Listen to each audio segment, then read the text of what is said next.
Hey, Andy Pitcher here with D'Addario. Today we're delving into the art of tuning your guitar, a skill every guitarist needs to get started.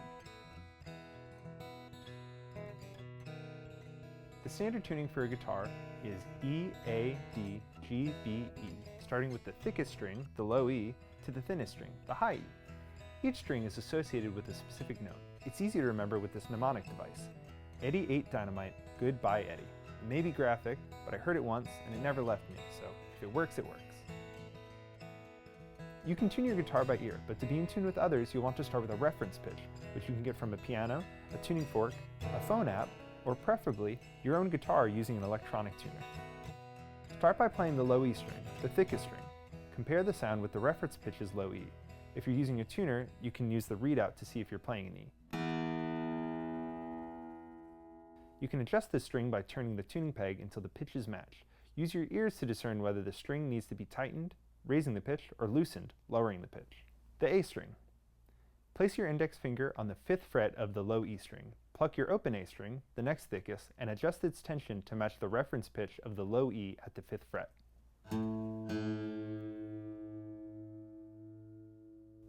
The D string.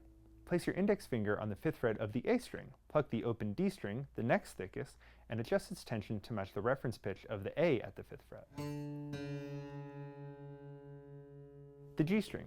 Place your index finger on the 5th fret of the D string. Pluck the open G, the next thickest, and adjust its tension to match the reference pitch of the D at the 5th fret. The B string. This one mixes things up. Place your index finger on the 4th fret of the G string. Pluck the open B string, the next thickest, and adjust its tension to match the reference pitch of the G at the 4th fret.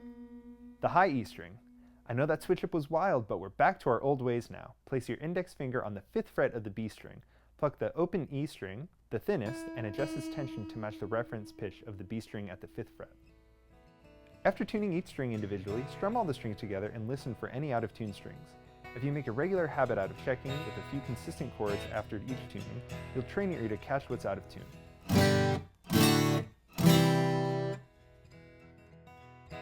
With a tuner, you can play a note and the screen will read what note it hears. Typically, the screen will display movement to the left or down if it is flat or tuned too low, and to the right or up if it is sharp or tuned too high. When you are in tune, a central mark will indicate along with the note displayed.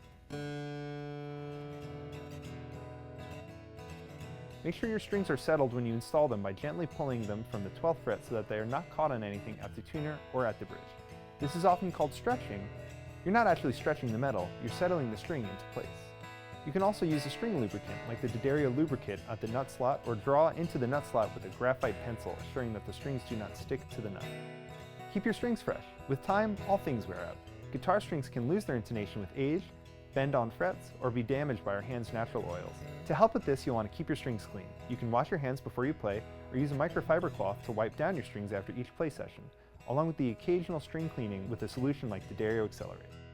And there you have it! Now you're a tuning expert. Remember that the more you tune, the better you become at identifying those issues. Keep those strings in tune and keep making great music. Thanks for tuning up and tuning in.